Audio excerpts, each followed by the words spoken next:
Chahut média. You know those moments of panic you get when you can't find your ID?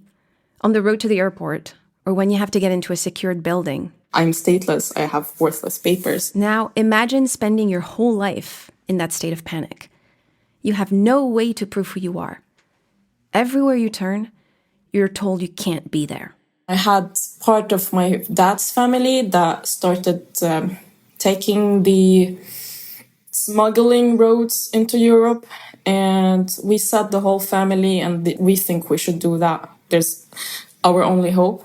So my dad sent back home. My uncle was still living there. We sold almost everything we have, and we decided to take the road to Europe. You're invisible. Your only chance is finding a place in the world that will see you, even if you have to get there illegally. I called the Algerian embassy because you need to get a visa there. And I read everything, all the requirements. You have to have that much money in the bank. You have to have a booking. You have to have a hotel. And I called her and I was like, I have this and this and that. She was like, and you have the money? I was like, yes. And she was, and you have the booking, the airplane and the hotel? I was like, yes. And you are a stateless Palestinian? I was like, yes. She was like, then you cannot come. And she just hanged up on me.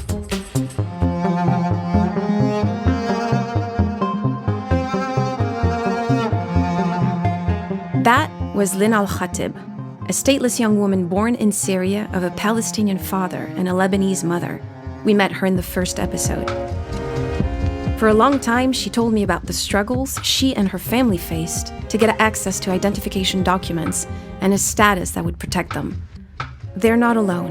Stateless people face an uphill battle, starting with just being seen. I am Ana Rasquet-Paz, a journalist in New York City, and this is Citizens of Nowhere, a 4-part series on statelessness supported by the Rosa Luxemburg Foundation and produced by Chahut Media. Welcome to Episode 3, The Struggle for Belonging.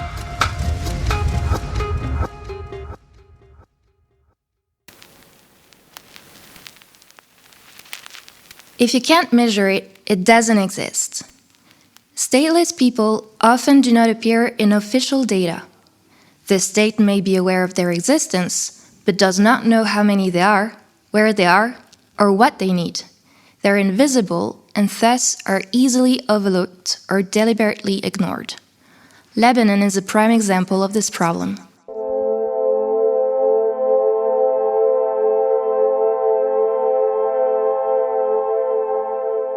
An extract from the article Data Availability, Semi-Retrad, Atlas of the Stateless, 2020. The biggest problem is ignorance. When stateless people have to confront the state apparatus, they most typically meet one person, often a low-level immigration officer, who has the power to determine their fate. You know, and then there are all of these sort of questions of the discretion of immigration judges and authorities more generally. David Baluarte, Senior Associate Dean for Academic Affairs at the CUNY School of Law, New York City. You know, it's been described by some of my colleagues in academia as refugee roulette, right? Where it's just like an asylum seeker, sort of their fate is determined by the whims of whatever official they land in front of. Refugee roulette. All it takes is for a stateless person to be assigned an agent who's never heard of statelessness or who knows nothing about it to get stuck in limbo for years. And okay, I need to catch you up a bit. Lynn has a Palestinian dad. Palestinians are the largest group of stateless people. She also has a Lebanese mother, and Lebanon is one of the 20-something countries where women can't pass on their nationality to their children. Lynn and her siblings were born in Syria.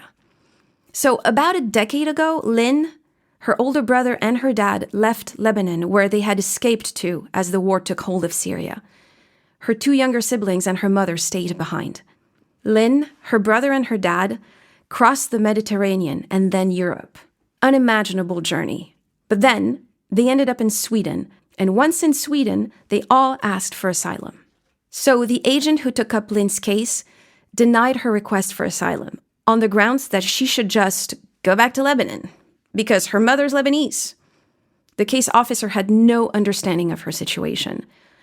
But the problem is, case officers, whether they understand statelessness or not, have total power over what happens to a person. So Lynn gets denied refugee status and starts to live in limbo. It got so bad, she even thought about going back to Lebanon. After that first denial, it took another 8 years for Lynn to get her appeal through and receive refugee status. But her brother, he got lucky. Within 3 years of asking for asylum, my brother got a nationality because he had a different officer. He applied for asylum. His application got accepted because his officers saw that he is a stateless Palestinian that has no place in Lebanon. The lack of awareness with the officers that work with those it can change lives. It's like from one officer to another, that one had a little bit of an idea how it is to be a stateless, and another that had no idea what kind of difference it made in one family. We're not talking about my friend. I'm talking about a person that has the same mom and dad as me.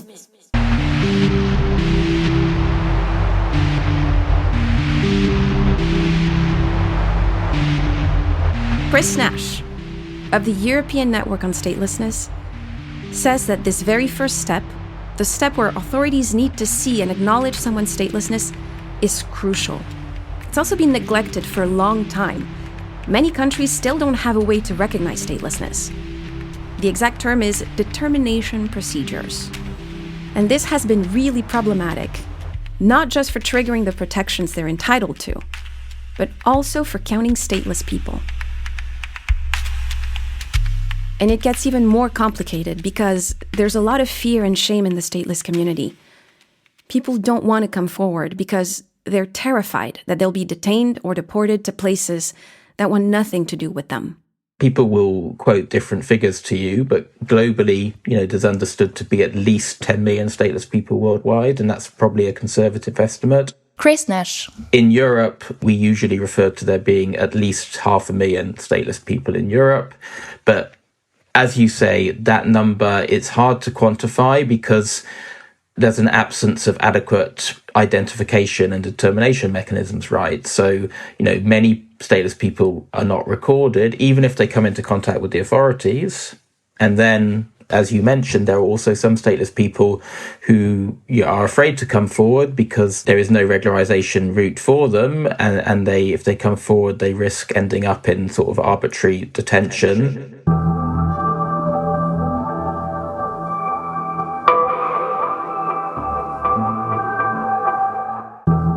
So I suppose the next question would be, how do you determine statelessness?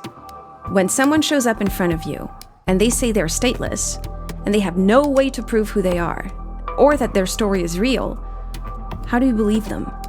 David Baluarte is a professor at the CUNY School of Law in New York City. When I talked to him, he told me about a case he took on as a lawyer years ago, the case of an Eritrean man from Ethiopia, Milion Ethiopis. Milion fled Ethiopia and came to the United States because the government there was persecuting people of Eritrean descent. There was no way for him to go back because Ethiopia said he wasn't a citizen. Milion had to prove his status, but like many people before him, he was in limbo.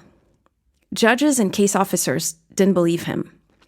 So at one point, David said that to prove Milion was stateless, he, as his lawyer, had to try and document his statelessness. And I was like, wait.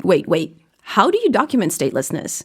Isn't statelessness an absence of documents? You need to show that someone is not a national under the operation of laws of any country.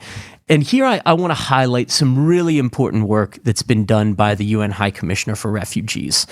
Because I think that we would be, punching around in a paper bag if the UNHCR hadn't made efforts around this same time that I'm talking about, right, in the late 2000s, then 2010, they sat down in UNHCR and said, we need to develop some guidelines so that people understand statelessness, but then understand how we might make a statelessness status determination.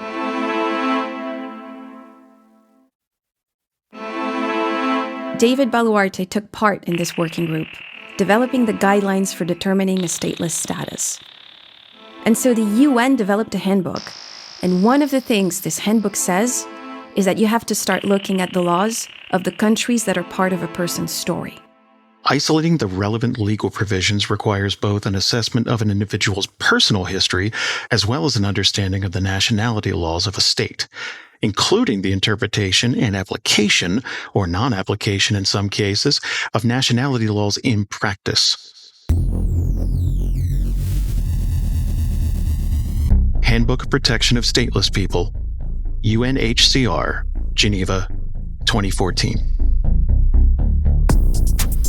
So fortunately, you don't have to examine the laws of every country in the world.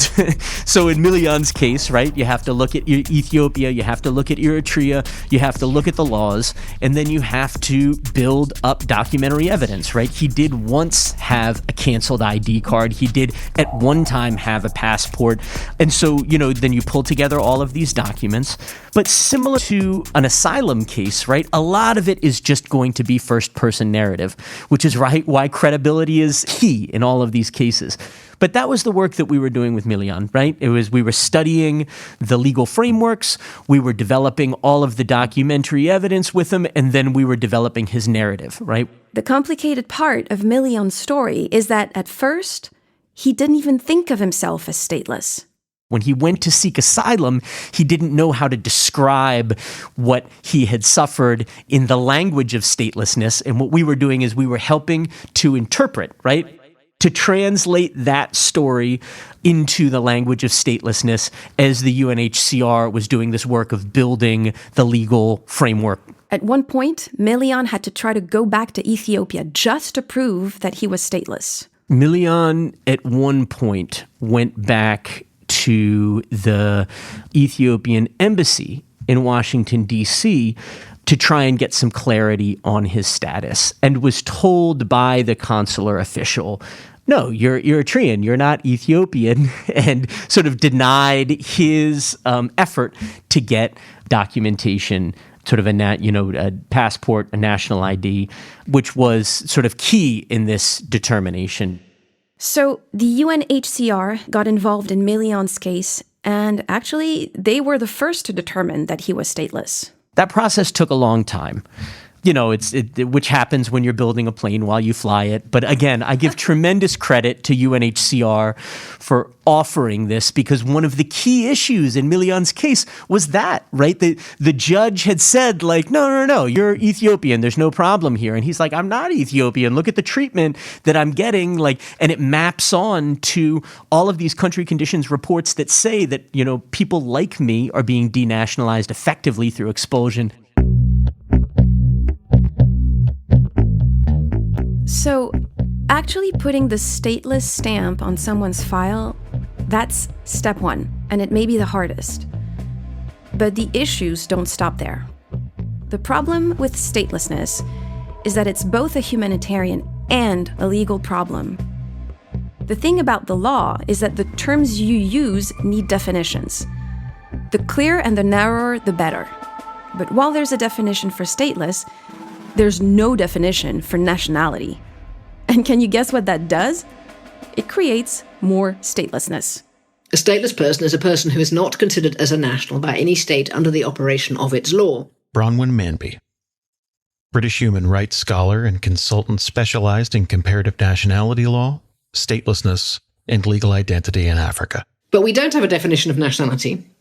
And we also have, much more recently, a target of the Sustainable Development Goals to deliver legal identity for all by 2030. And there's no definition of legal identity, so we don't know what that means either.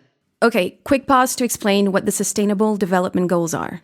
They're this initiative by the United Nations that, quote, provides a shared blueprint for peace and prosperity for people and the planet now and in the future. Basically, in 2015, they issued this call to action with 17 goals. A lot of it has to do with climate change and preserving the planet, but one of them focuses on peace and justice. And one of the targets of that goal is to, quote, by 2030 provide legal identity for all, including birth registration. What a legal identity is in terms of a legal definition, that's anyone's guess. Is it a nationality? Is it just the ability to have a document that says you're you? What rights does it give you access to? So the consequence is that people kind of use it to mean what they would like it to mean. Bronwyn Manby. Nationality, we do have more of an idea. And in essence, it means, the legal status that gives you a connection to a particular state, of which the minimum content is that you can live in that state without needing permission. In 2024, here's the progress the UN reported on the legal identity goal. While a few regions like North America and Europe and Australia and New Zealand have achieved universal birth registration, only half of African children under 5 have had their births registered.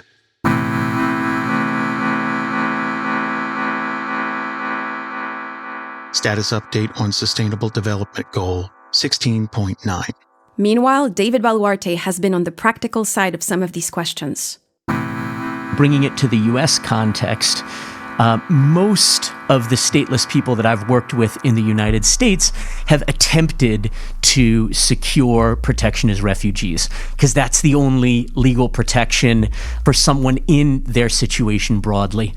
However, we know because the courts have told us repeatedly that statelessness in and of itself doesn't qualify someone for that refugee definition, someone who has a well-founded fear of persecution on account of a protected category. So, the struggle has been simultaneously to create an analogous protection for stateless people, which is really what we need. But short of that, because we've fallen short repeatedly, is trying to figure out ways, when possible, to shoehorn the stateless person into the refugee definition.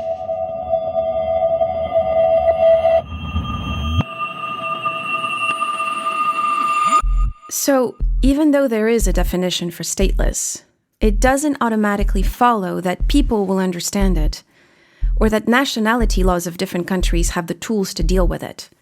And this is even with UN treaties. In 1954, there was a convention relating to the status of stateless persons. In 1961, the Convention on the Reduction of Statelessness. The countries that ratified or later acceded to these two conventions promised to, quote, issue identity papers to any stateless person in their territory who does not possess a valid travel document. They also committed to, quote, grant its nationality to a person born in its territory who would otherwise be stateless. But the application of these rules is still spotty, even if there's some progress. There's a very strong effort, and I would have argued that the discretion is now quite significantly limited in international law. But nonetheless, states consider that they've got the right to say who they think is who. And in particular, the access to nationality is very often a cover for racial discrimination, which otherwise would be completely prohibited. Bronwyn Manby should know. She spent years compiling all of the nationality laws of all African countries into one website, citizenshipRightsAfrica.org. On the one hand, the Universal Declaration, 1948, and then the treaties, which followed from the 1960s, are almost all of the rights are everyone has the right to. Everyone has the right to.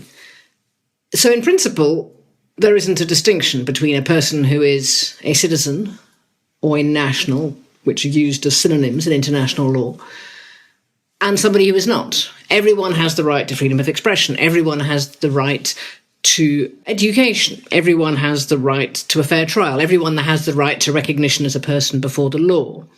The only exceptions are not everyone has the right to enter a country. It states that everyone has the right to enter, it says, his own country.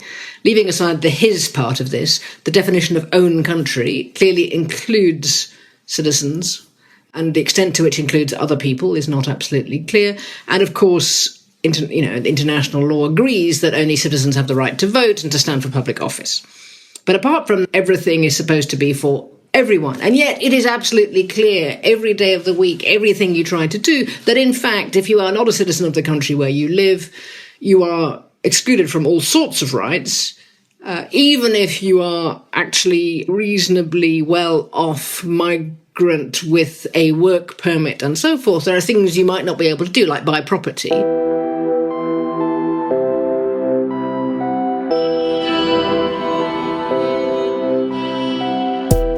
And then there are all the other hurdles.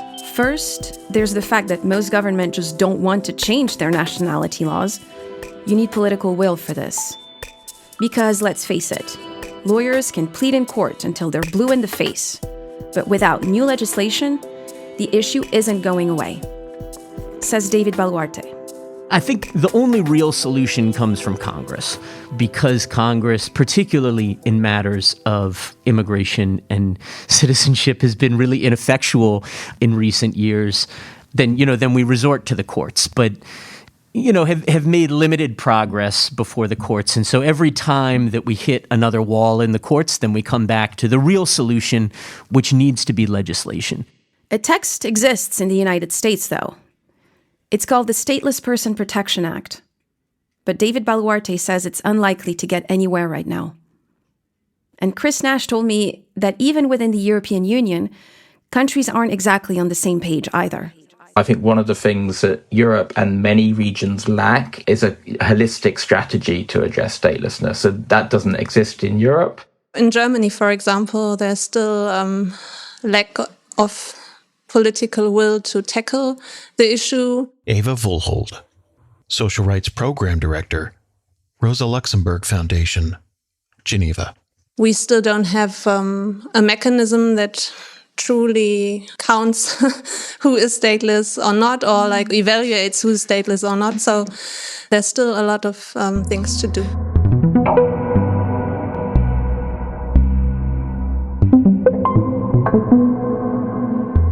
Here's the problem. This legal paralysis fosters ignorance.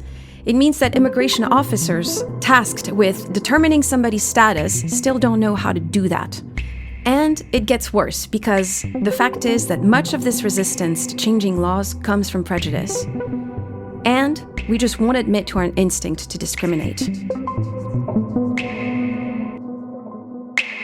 I think, first of all, there's really not enough awareness about the issue. Like when we published the Atlas, loads of people contacted me and said that was the first time in their lives that they heard about statelessness. They didn't know that this topic exists, and even politicians didn't know that such an issue exists.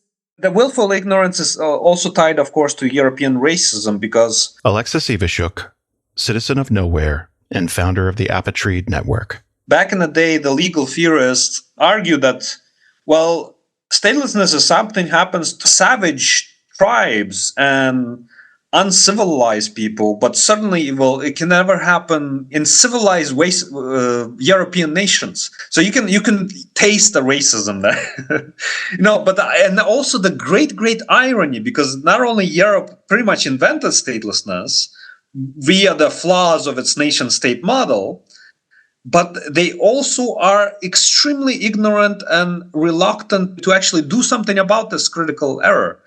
So that's the crazy part, and a lot of it has to do with racism and in this sort of self-gaslighting of like, oh no, this can't be true because Europeans, and we don't do this to our own people. That can explain why so many Europeans are completely clueless about it.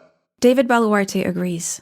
Over the years, I've run into more and more and more of those people that leads me to believe that, like, yeah, sure, there are absolutely group problems of statelessness, often related to racial, ethnic, religious discrimination. And then you've got the ones who try to hide behind easy fixes. Bronwyn Manby told me about countries that implemented biometrics as if it would solve much deeper problems. A lot of the effort around identification has rather been diverted into biometric registration of adults taking fingerprints, sometimes connected to a national identification system and sometimes not, and sometimes connected to updating civil registration systems and sometimes not. And while some of these initiatives are very positive, others are a kind of brand of, we'll wave technology at this problem. The problem is not at all technological, but if only we apply technology, the problem will go away. And the answer is it won't, because the problem is not about technology. The problem is about history and politics and law. It's about discrimination, again, based on religion, based on ethnicity, based on language, based on what birth out of wedlock in some societies, those types of problems which can't be fixed by taking somebody's fingerprints.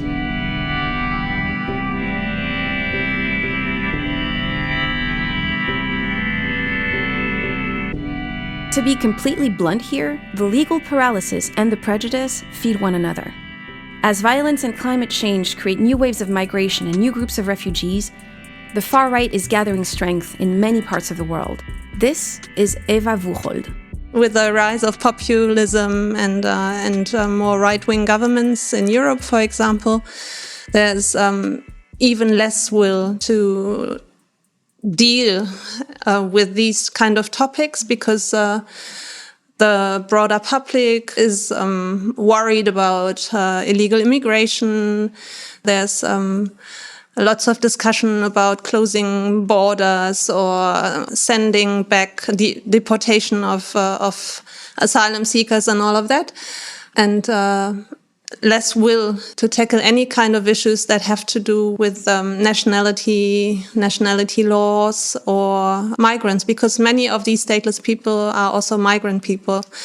So I think it's the climate has changed, and that also has very bad consequences for stateless populations. Yeah, and it would be naive not to acknowledge that. And it's not even just those recent alarming developments. Chris Nash. I mean, the fact is, even over the last decade, too often we've seen, identity politics, migration, toxic migration debates, and questions about who does and doesn't belong have got in the way of, ostensibly what should be a simple ask that states sort of honour the obligations they've already signed up to.